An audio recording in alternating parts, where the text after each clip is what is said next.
Ia zi, cine te-a pus să tragem poporul după stradă? E vor libertate, știi, dar dacă le-o dai, habar n-au ce să facă cu ea. Nu o să mai dureze mult circul ăsta. O să liniștească toți. Știi tu ceva ce nu știu noi? Bă, ordinul e clar.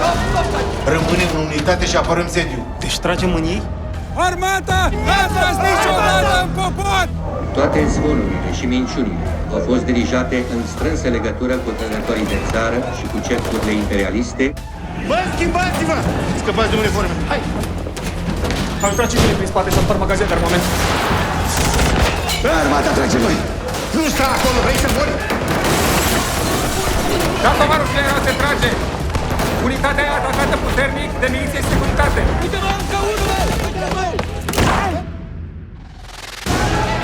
Sunteți arestați pentru acțiuni contrarevoluționare. Dacă scapă careva de aici să ne anunțe familiile, bine? Dar tot ce știi, ce că e în bazin.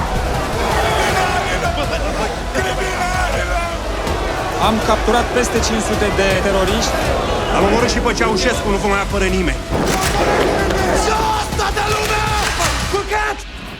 De ce mă trag ăștia? Și că fiind teroriști să ne scape de aici.